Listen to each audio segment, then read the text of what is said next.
ان الحمد للہ رب العالمین والصلاة والسلام علی اشرف الانبیاء والمرسلین محمد وعلی آلہ وصحابہ اجمعین ومن تبعہم بإحسان الی یوم الدین. اما بعد، اس سے قبل کے درس میں سورہ فاتحہ کے تعلق سے تفصیلی بیان ہو چکا ہے کہ سورہ فاتحہ نماز کا رکن ہے اور سب کے اوپر اس کا پڑھنا ضروری ہے، چاہے منفرد ہو، امام ہو یا مقتدی ہو. بڑی وضاحت کے ساتھ یہ بیان گزشتہ درس میں ہو چکا ہے. گزشتہ درس میں ایک حدیث آئی تھی زیر بحث، جس کا حوالہ اکثر ہمارے وہ بھائی دیتے ہیں جو مقتدیوں کے لیے سورہ فاتحہ پڑھنے کے قائل نہیں ہیں، کہ اللہ کے نبی محمد رسول اللہ صلی اللہ علیہ وسلم نے فرمایا من کان لہ امام فقراءۃ الامام لہ قراءۃ. اس کی وضاحت بھی ہو چکی ہے. نصب الرایہ جو علامہ ذیلی حنفی رحمۃ اللہ علیہ کی کتاب ہے، نصب الرایہ لاحادیث الہدایہ، اسی کے حوالے سے یہ چیز واضح کی جا چکی ہے کہ حدیث حد درجہ ضعیف ہے. لیکن آئیے ایک لمحے کے لیے ہم اس کو مان لیتے ہیں. آج کے درس میں اسی حدیث کے تعلق سے انشاءاللہ بات ہوگی. مختصر مان لیتے ہیں کہ من کان لہ امام فقراءۃ الامام لہ قراءۃ، کہ جس شخص کا کوئی امام ہو، جو وہ ترجمہ کرتے ہیں، پہلے ہم اس کو کہیں گے جس شخص کا کوئی امام ہو تو امام کی قرأت اس شخص کی قرأت ہے. یہی ترجمہ کیا جاتا ہے اس حدیث کا. ہم کہتے ہیں نہیں، نحو کے قواعد میں اصل یہ ہے کہ ضمیر اپنے اقرب مرجع کی جانب، جو زیادہ قریب مرجع ہوتا ہے اس کی طرف لوٹتی ہے. ضمیر جس کو انگریزی میں پروناؤن کہتے ہیں، یا یو ہے، ہی ہے، شی ہے، یہ ضمیر ہے. اردو میں جیسے ہے اس کا، اس کا، تمہارا، ہمارا، میرا، یہ سب ضمائر ہیں، ان کو ضمیر کہا جاتا ہے. تو اصل کیا ہے نحو کے قواعد میں؟ بھی نحو اور صرف یہ دو جو قواعد ہیں عربی زبان کو سمجھنے کے لیے، تو عربی زبان کی جو قواعد ہیں اگر ان کی رعایت نہیں کی جائے گی تو معنی کچھ کا کچھ ہو جائے گا. تو اصل کیا ہے کہ جو ضمیر ہے وہ اپنے قریبی مرجع کی طرف، جس طرف وہ لوٹائی جا رہی ہے وہ قریب ہو، یہ اصل ہے. ہاں اگر کوئی قرینہ آتا ہے کہ بہت دور مرجع اس کی طرف لوٹا دیا جائے تو بات دوسری ہے، کوئی وجہ آ جائے، کوئی سبب آ جائے، لیکن اصل یہی ہے کہ قریب کی طرف. جیسے ایک مثال میں دیتا ہوں، آپ یہاں یہ سمجھیے، عربی میں ایک عبارت جاء سعد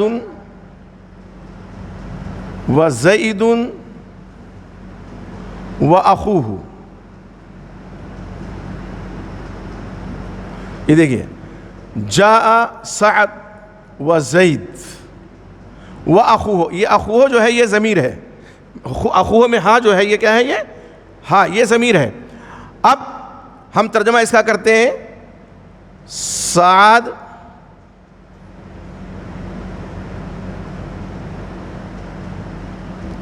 آیا اور زید اور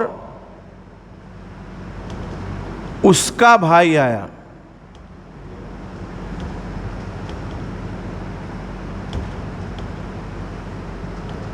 اس کا بھائی آیا.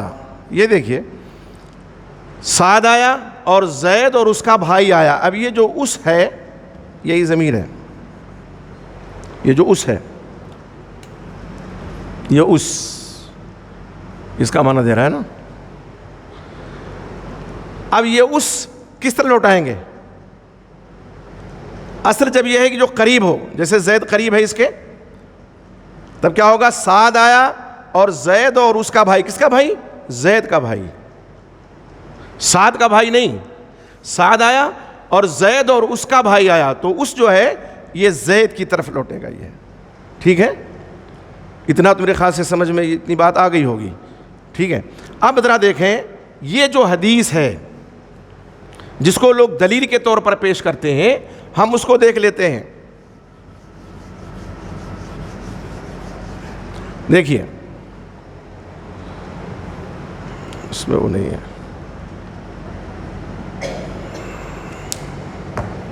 من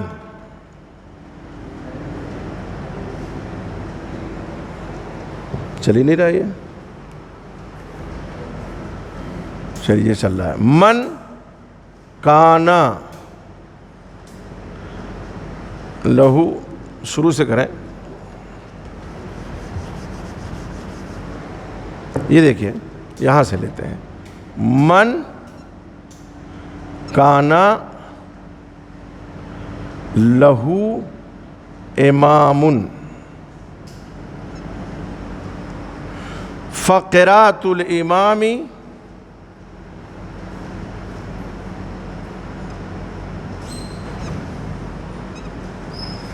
لہو قراءۃ.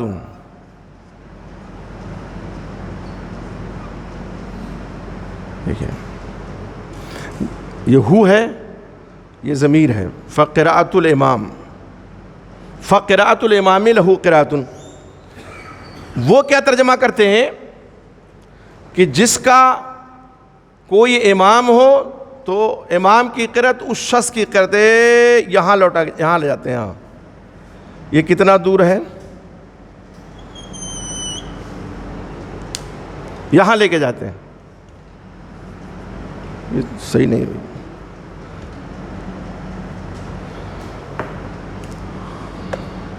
تب ترجمہ کرتے ہیں جس کا کوئی امام ہے تو امام کی قرأت اس شخص کی قرأت ہے. بہت دور لے گئے نا یہاں پہ. اب جب اصل عربی میں یہ ہے نحو کے قواعد میں کہ جو قریبی مرجع ہو اس کی طرف ضمیر لوٹے, تو قریب کون ہے؟ ہو کے. لہو میں جو ہو ہے یہ پرونائن, اس کے قریب کون ہے؟ یہ امام ہے.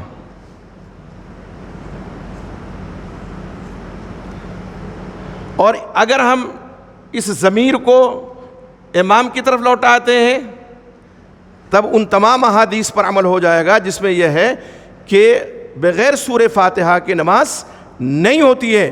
امام جو قرأت کر رہا ہے وہ اسی امام ہی کی قرأت ہے. آپ اس کی قرأت میں مطمئن نہ ہو جائیں کہ ہمیں پڑھنے کی ضرورت نہیں ہے. تب ترجمہ ہوگا جس شخص کا کوئی امام ہو تو امام کی قرأت امام کی قرأت ہے. امام کی قرأت, امام کی قرأت کس کی قرأت ہے؟ امام کی قرأت ہے. اب بتائیے اتنی دور جانے کی ضرورت کیا ہے؟ کیوں آپ اتنی دور گئے؟ ترجمہ وہ کیجئے جو نحو کے قواعد سے ٹکراتا نہ ہو. اصل یہی ہے. اصل یہاں کوئی قرینہ بھی نہیں ہے کہ جس کی بنیاد پر یہ کہا جائے کہ یہاں ضروری ہے کہ ہو کا جو مرجع ہو یہ من ہو. کوئی قرینہ نہیں ہے, کوئی ایسی وجہ نہیں ہے, کوئی ایسا سبب نہیں ہے جس کی وجہ سے ہو جو ضمیر ہے, یہ پروناؤن ہے, اس کو یہاں لوٹایا جائے. ٹھیک ہے, جب ایسا کوئی سبب نہیں, ایسی کوئی وجہ نہیں ہے اور صاف سیدھی عبارت ہے تو ہم اس کو لوٹائیں گے کہاں؟ یہاں. اب آئیے ذرا دیکھیں کہ اس طرح کا ایک اور جملہ ہے. ٹھیک ہے, میں پہلے اس کی وضاحت کر دوں. ایک شخص ہے, اس نے دوسری شادی کی, تو جو پہلی بیوی سے بچے ہیں ظاہر ہے کہ یہ دوسری بیوی اس کے باپ کی ان کی ماں ہی تو ہوئی ہے کہ نہیں ہے. ایک آدمی نے دو شادی کی, پہلی بیوی سے کچھ بچے ہیں, دوسری شادی جب کر کے لایا تو جو بیوی گھر میں آئی وہ اس کے بچوں کی ماں ہوئی, سوتیلی ماں جسے کہتے ہیں عرف عام میں. سوتیلی ماں ہوئی کہ نہیں ہوئی؟ ماں ہوئی. اب ہم دیکھتے ہیں اسی طرح کی ایک عبارت ہے. من بھیا من کی جگہ پہ من لائے, کانا کی جگہ پہ کانا ہے, لہو کی جگہ پہ لہو ہے, یہ امام کی جگہ پہ کیا ہے؟ اب ہے. فقراۃ الامام فزوجۃ الاب.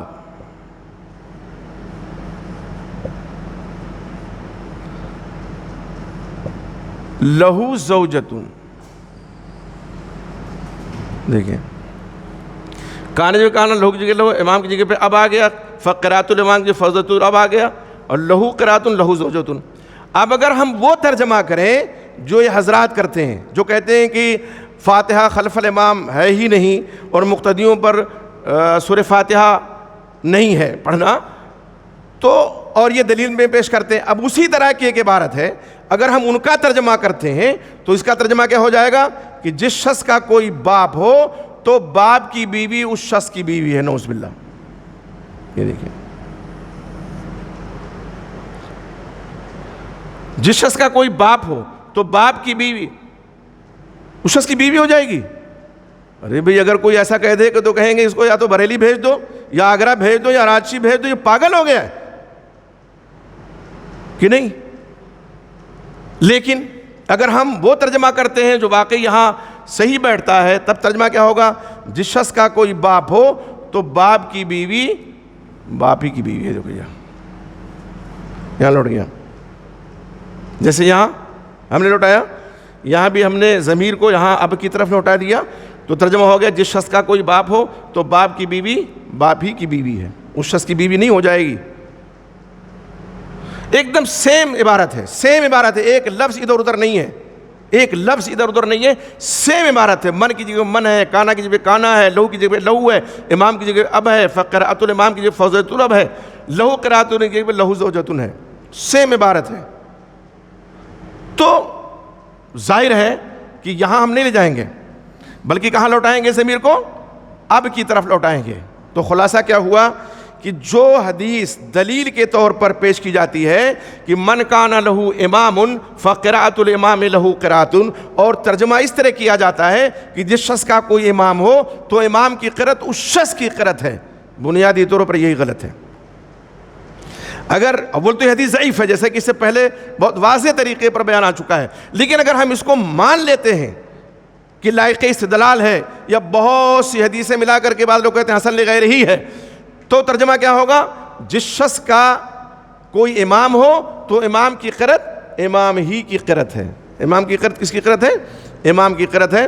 تو کس کی تائید ہو رہی ہے, ان تمام احادیث کی جو صحیح بخاری مسلم و دیگر کتب حدیث میں ہے, اور جن سے یہ ثابت ہوتا ہے کہ سورہ فاتحہ پڑھنا سب کے لیے ضروری ہے, اور یہ رکن صلاۃ ہے, نماز کا رکن ہے, بغیر اس کے نماز نہیں ہوگی. تو یہ جو حدیث ہے ان تمام احادیث کے موافق ہو جاتی ہے. اور اگر اس کو جیسا کہ اس سے پہلے ثابت کیا جا چکا ہے کہ یہ ضعیف ہے, تو ایک طرف وہ احادیث ہیں جو صحیح ترین ہیں, اور ایک طرف یہ ضعیف حدیث ہے, تو ضعیف حدیث صحیح حدیث کا مقابلہ نہیں کر سکتی. کل ملا کر کے کیا ہے, امام کے پیچھے بھی سورہ فاتحہ پڑھنا مقتدیوں کے لیے ضروری ہے. جیسے امام کے لیے ضروری ہے, منفرد کے لیے ضروری ہے, ایسے ہی سورہ فاتحہ مقتدی کے لیے بھی پڑھنا ضروری ہے, اور بغیر اس کے نماز نہیں ہوگی.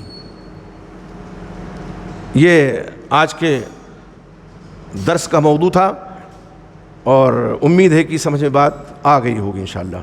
اللہ تعالی ہمیں صحیح احادیث پر عمل کرنے کی توفیق عطا فرمائے.